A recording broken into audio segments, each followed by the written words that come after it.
sandbar glows a sickly green under the flare light. Midnight, Guadalcanal. August 21st, 1942. Pribat de Frank. Pomeroy crouches behind a weapon that absolutely should not be here. A 37mm anti-tank gun, except tonight. It's loaded with something that has nothing to do with tanks. His hands tremble. Not from fear, but from the vibration of 100 boots hammering through wet sand. They're coming. Japanese soldiers explode out of the darkness. Screaming banzai. The sound slices through the jungle like shattered glass. Colonel Kiyono Ichiki's. Elite troops surge across the narrow mouth of Alligator Creek, bayonets forward, rifles raised high.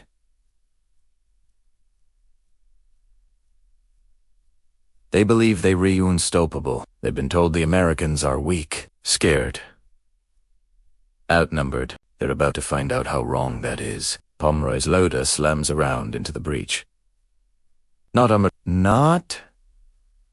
but a tin cylinder filled with 122 steel balls, each the size of a marble.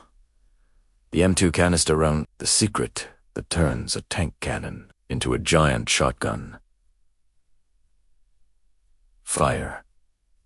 The night detonates. When a 37mm gun unleashes a canister round, physics stops being polite and turns monstrous. The tin shell disintegrates instantly at the muzzle, blasting out those 122 projectiles in a cone of pure death, moving at 2,600 feet per second. At 30 yards, it's not precise. It's not surgical. It's apocalypse. 1 second there's a charging line of soldiers. Then there's just smoke, screams, and bodies folding like paper. The barrel glows red in the darkness. Marines will later swear it looked like the gates of hell opening on that sandbar. Another canister. Another cone of steel. Another wave of humanity erased in an instant.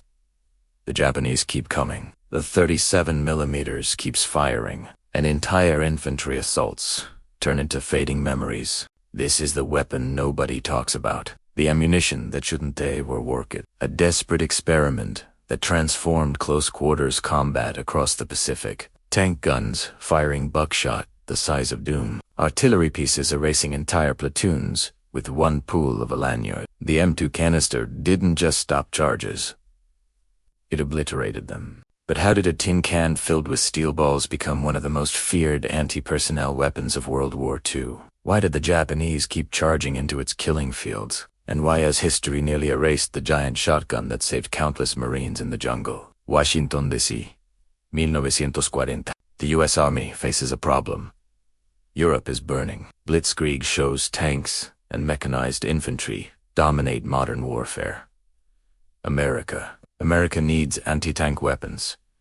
Fast into the 37mm M3 gun. A copy of Germany SP-30M, modified for American production. Light enough for 4 men to move. Powerful enough, or so they hoped, to stamp early war armor. The M3 fires 3 types of rounds. Armor-piercing, for tanks. High explosive, for fortifications. And tucked away in every ammo trailer, the M2 canister round. Nobody expected it to matter. Canister rounds were old news, Napoleonic, even Civil War era. Artillery once packed lead balls in tin cylinders to smash infantry charges at Gettysburg. The principle. Simple. Turn a cannon into a giant shotgun. At close range, a single round could kill dozens. But this is 1940. Modern warfare. Range, penetration, explosive firepower. Who even needs a shotgun shell for an anti-tank gun? Then December 7th happens. Pearl Harbor burns. America is at war. Europe and the Pacific. Now both fronts. In Europe, the 37mm quickly proves underpowered. Panzer I is an IVs. Shrugged off its shells. Soldiers nickname it the door knocker, announces your presence. But docent gets you inside. By 1943, it's replaced by the 57mm. But in the Pacific, everything changes. Japanese armor is paper-thin. Type 95 tanks laugh at anything heavier than ABB.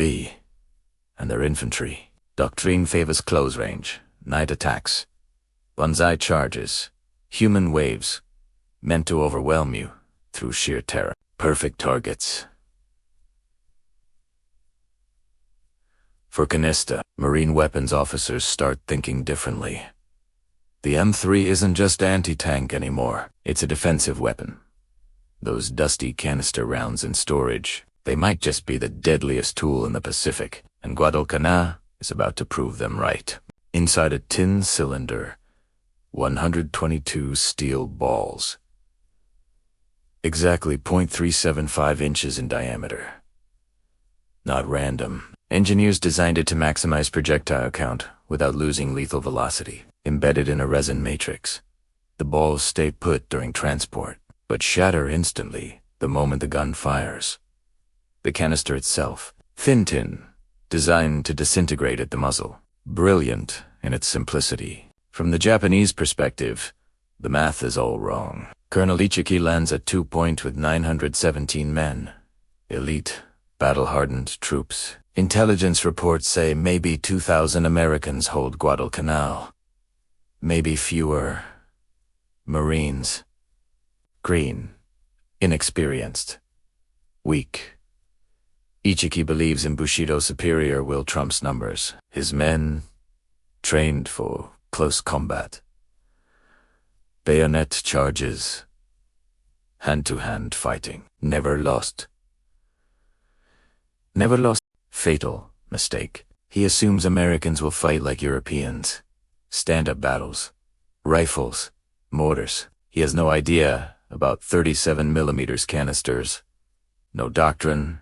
No countermeasure. Nothing in Imperial manuals can stop this. Meanwhile, Marines dig in along Alligator Creek. Lieutenant Colonel Pollock positions his men carefully. Interlocking machine gun nests, barbed wire to funnel attackers into kill zones, and on the sandbar the most obvious attack route, 2 37mm guns. Load canister. All canister. No exceptions. Some Marines question it. Canister hasn't been used in decades. Will it even work? Pomeroy loads the first round. Feels its weight in his hands, lighter than armor-piercing. Tin shell cool, to the touch. Nobody speaks. They are about to resurrect Civil War tactics with World War II technology. Midnight. The jungle exhales.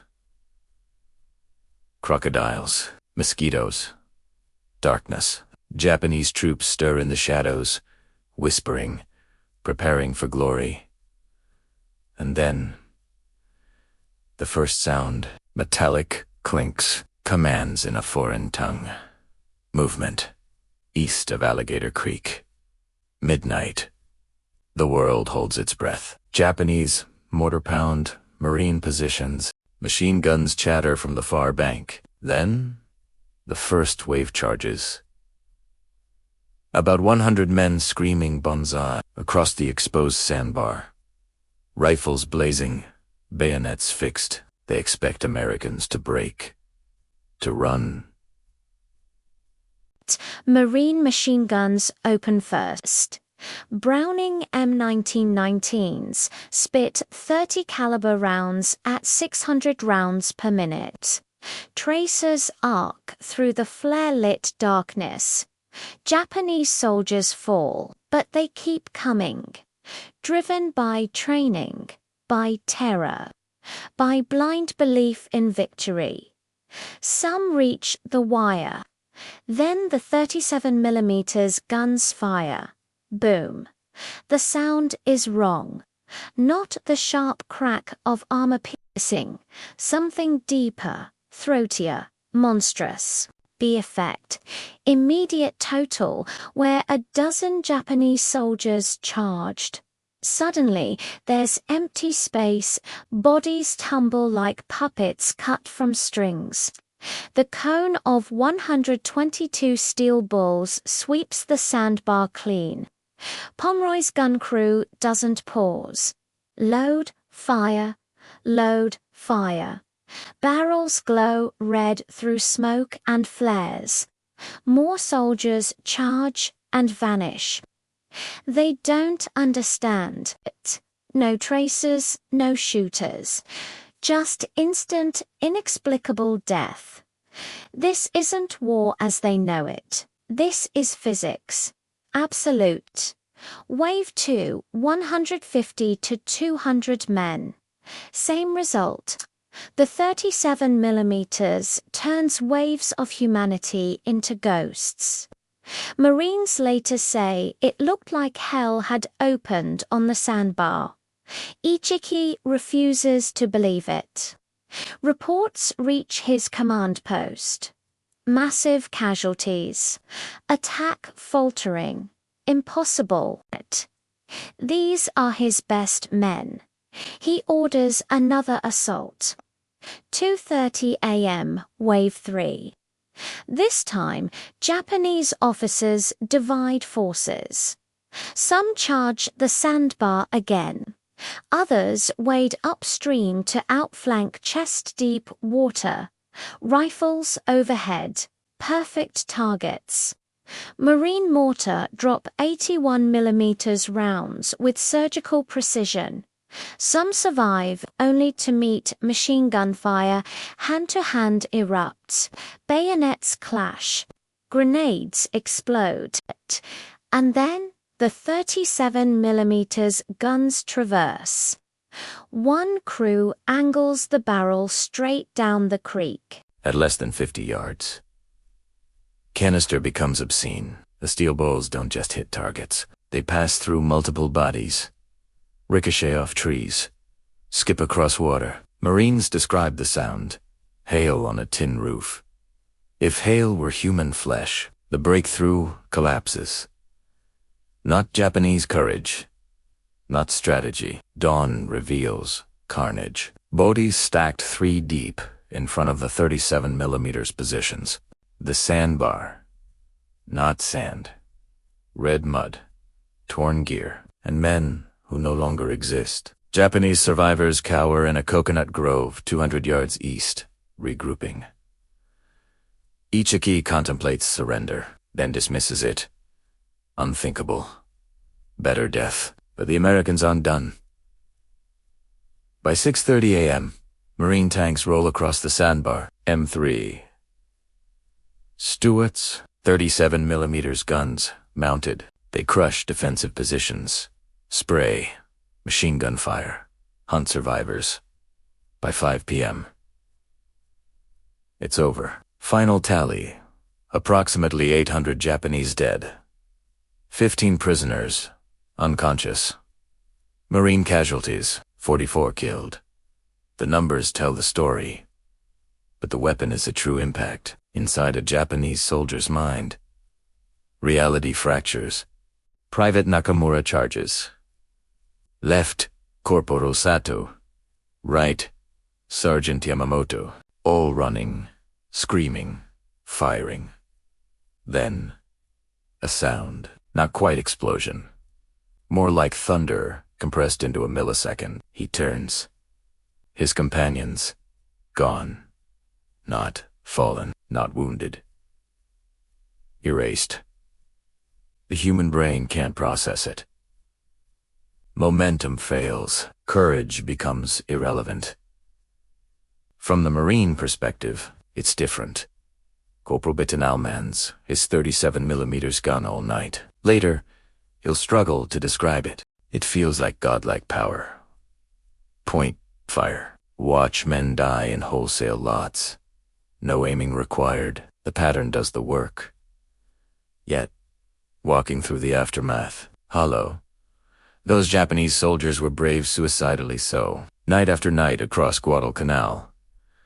The pattern repeats. Japanese courage meets American innovation.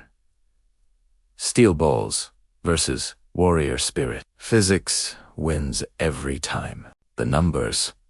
Staggering. Each M2 round, 3 pounds, 122 steel balls, 2,600 feet per second. At 50 yards, one gun can potentially fire 375 deadly projectiles per minute. Compared to a machine gun. Accurate, but sequential. Limited. compared to high explosive. Delayed. Dispersed.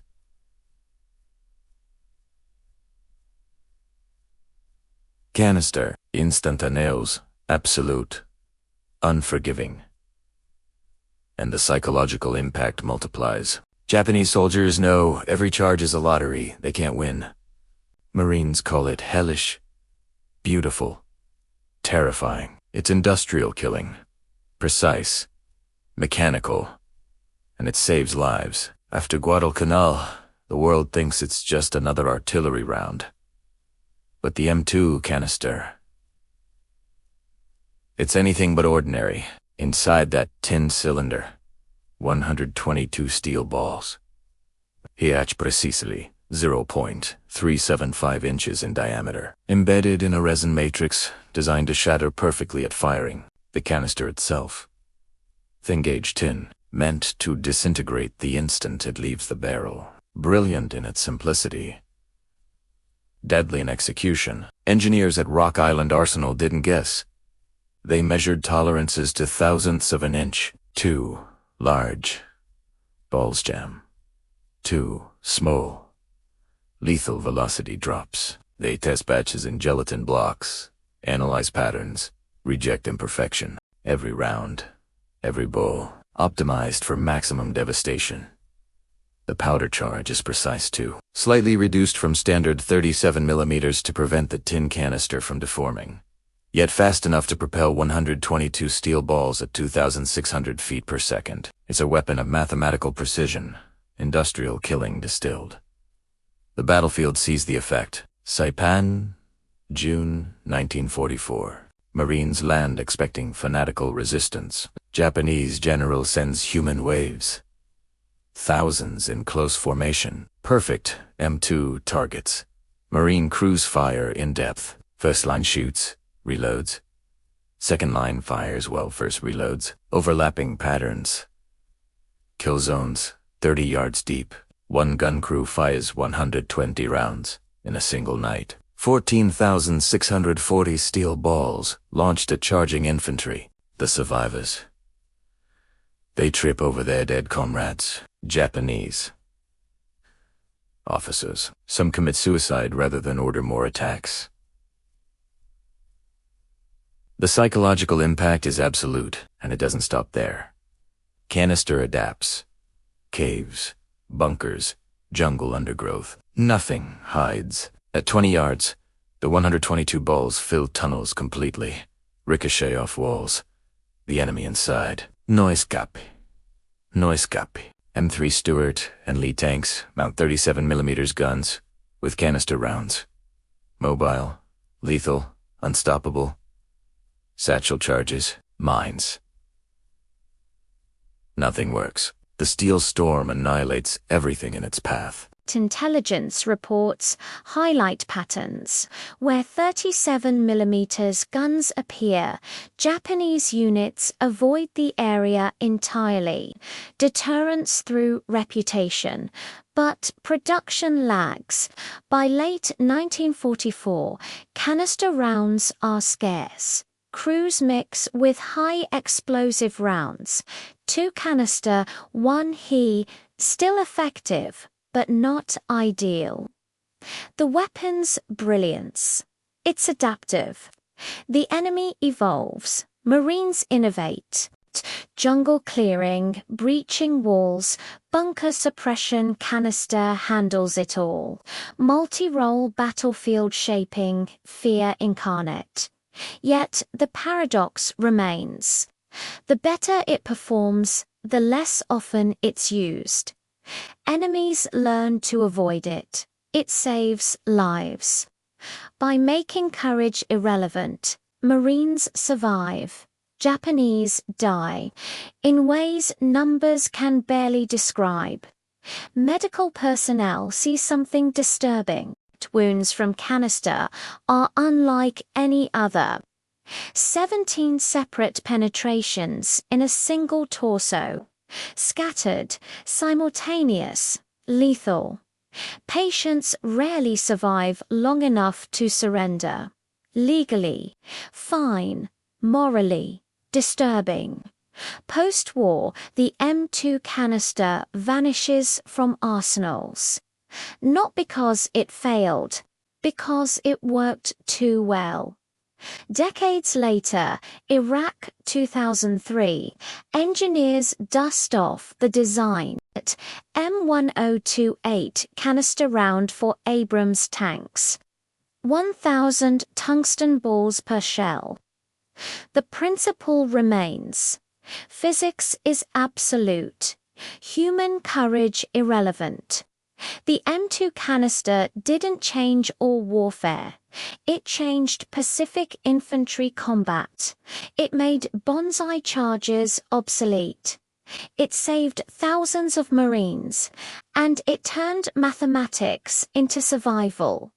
Even today, veterans remember the sound, the thump of mortar, the chatter of machine guns, and that distinctive crack whoosh of 37mm canister turning night into hell. Private Pomeroy returned home in 1945. He never spoke publicly until 2012. When asked why, he said, "You had to be there. If you weren't, no explanation suffices." This was the weight of the canister. Not moral ambiguity, moral certainty. It saved lives. By taking lives, efficient, relentless, absolute, and that is why history rarely remembers it. The war moves on. Islands change hands. Soldiers come, soldiers go. But the M2 canister, its story doesn't end with Guadalcanal or Saipan. It becomes legend, whispered in barracks, etched in after-action reports, feared across the Pacific. But every Japanese soldier who survived remembers the instant disappearance of his comrades. Every Marine who fired it knows the godlike power at their fingertips, and the weight that comes with it. Physics won. Courage became irrelevant. Training, tactics. Bravery all meaningless against 122 steel balls, leaving a tin cylinder at 2,600 feet per second. The canister-shaped battles, yes. It saved thousands of Marines. It ended banzai charges, redefined infantry doctrine, and forced the Japanese army to adapt mid-war. No enemy could ignore it. No one could escape it. Yet there's irony. The weapon so decisive became almost invisible to history. Museums display the corroded tin cylinders. Small, unassuming, few pause. Fewer understand the lives it saved and the carnage it unleashed. War rarely cares about morality. It only rewards effectiveness. The M2 canister was brutally effective, and that's why it endures in stories, not textbooks. Modern militaries still carry its legacy. The M1028 canister round in Iraq, direct descendant, different materials, same principle. Physics first, human courage second. And here's the lesson, the one that echoes beyond strategy, beyond math, beyond history. War is a crucible. Sometimes survival doesn't come from courage alone. Sometimes it comes from human ingenuity, creativity, and the courage to wield it.